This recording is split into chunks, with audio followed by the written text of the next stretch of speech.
Et dans un second temps, ce qui d'ailleurs est sans doute le plus captivant, c'est le contact humain. Les contacts humains.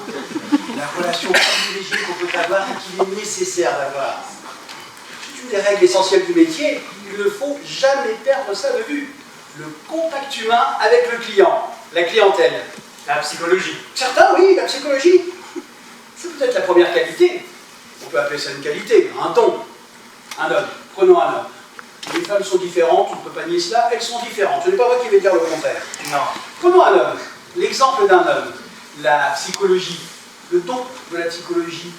Le sens aigu de la psychologie. Voilà, c'est exactement cela. Le sens de la psychologie, il n'y a pas de secret, pas de mystère, un homme là ou ne l'a pas. Et s'il ne l'a pas, il n'y a pas plus de secret ou de mystère que précédemment. Attaché commercial, le métier que je fais. Attaché commercial tout court même, tout simplement. Sans la psychologie, ce n'est pas pour lui. Ce n'est pas un drame, mais il ne faut pas rêver, ce n'est pas pour lui. Nous avons tous commencé par là. Dans tous les métiers, c'est la même chose. Commercial, puis ensuite, après quelques années, l'ancienneté, c'est vrai, et le mérite, pourquoi l'oublier? Attaché commercial. Ascension et promotion. Il n'y a aucune honte. Progressif. Aucune honte à s'en souvenir. Et l'erreur, au contraire, c'est de ne pas vouloir en tenir compte. Faire comme de si rien n'était, la prétention, ces histoires-là, faire confiance aux produits, la publicité. Il y a des gens, je connais des gens, j'ai connu un homme, avec les femmes, on l'a vu, c'est différent, d'autres facteurs jouent. Je connais des femmes, ceci dit, ce n'est pas de la misogynie, je suis l'homme le moins misogyne de la Terre. J'ai connu des femmes, pourtant, l'absence totale de psychologie tendait aux chroniques. C'est étonnant, non? Pourtant, on l'a tous entendu, on l'entend souvent. Les femmes sont plus psychologues que les hommes. L'intuition, ce mot-là. J'ai connu un homme, donc, qui ne manquait pas de qualité. Assez intelligent et bel homme. Oui, bel homme, grand et fort, ce qu'on appelle un bel homme. Il ne faut pas le nier. Je fais une parenthèse. Ce n'est pas négligeable. Attaché commercial beau et attaché commercial laid. Parfois, financièrement j'entends, il peut y avoir des écarts énormes. Vous ne pouvez pas vous imaginer. Vous ne le croyez pas, mais c'est la vérité. Sur une longue période, on pourrait faire l'expérience. Sur un même territoire, avec le même produit, le même échantillon de clientèle, autant d'hommes, autant de femmes, les mêmes catégories socio-professionnelles, aux couches d'âge, tout ça, sur les hommes, les histoires de beauté physique, vous ne croirez pas, vous souriez, mais cela joue autant. C'est plus subtil, c'est tout. En profondeur. On peut faire l'expérience. Elle a été faite. Elle a été faite, je ne voudrais pas dire d'ânerie, mais elle a été faite aux États-Unis, évidemment. Elle a été faite. C'est une expérience qui a été mise en place sur de très longs mois. Et le résultat est imparable. La beauté physique du vendeur compte presque autant que le produit, même si le produit lui-même n'est pas mal. Je l'ai lu. Une série d'articles très intéressants. Il s'agissait de voitures. Voitures très loyées. Je ne parle pas ici de produits de luxe, parfums, cosmétiques, là. Les hommes très laids, on s'en doute, c'est impossible.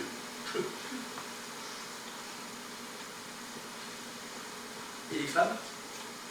Non, j'insiste pas. Non mais, vous imaginez cela? Laide à mourir, représentante en produit de beauté? Présentée en tout genre? Publicité mensongère? Ça nous fait pas rire. Les carnets de commandes en fin de mois, mais terrifiant.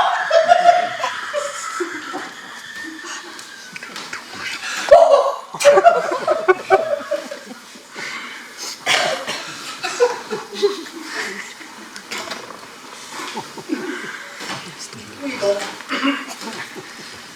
J'ai connu un homme. Et cet homme dont je vous parle, malgré toutes les qualités que j'ai dites, physique, morale, c'est souvent lié, non? Je ne l'avais pas du tout. Rien, pas du tout le sens de la psychologie, rien, toujours à côté. Les gens, il faut leur parler, les deviner, les séduire et sourire, bien sûr, sourire, mais avant tout, par-dessus tout, les ouvrir leur feuille, la sentir, la mettre à jour. L'achat, c'est la faille qu'on comble et...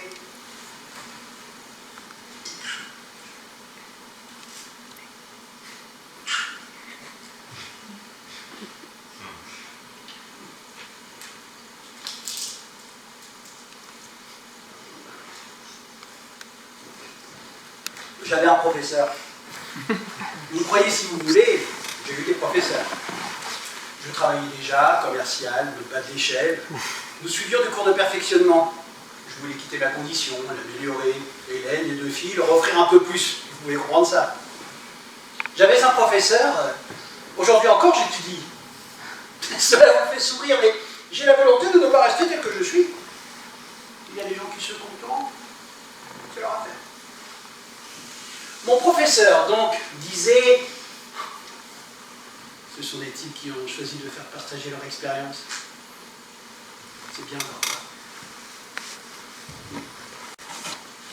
Mon professeur, donc, disait, cela m'est resté, cela me revient souvent, l'achat comble une faille. Et ce ne sont pas les mots exacts, la tournure de la phrase était plus belle. Une citation.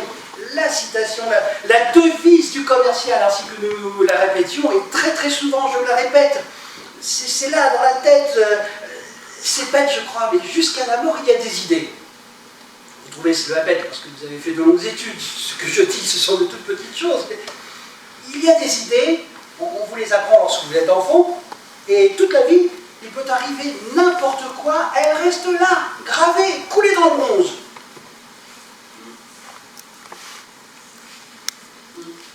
Cet homme-là, dont je parle, celui qui n'a pas une ombre de psychologie, son nom je ne m'en souviens pas, il était né dans le sud. Ah, encore un point positif, les latins sont doués pour la vente. Ils parlent beaucoup, tout ça. Cet homme dont je parle, eh bien, il était incapable de deviner, de percer à jour. Il s'appelait Nediti. Nediti, c'est ce que je disais, n'est-ce pas, un nom latin. Georges Nediti, Georges Welber, enfin peu importe, que cela me reviendrait. Il était incapable de deviner ce que pensait la personne en face de lui.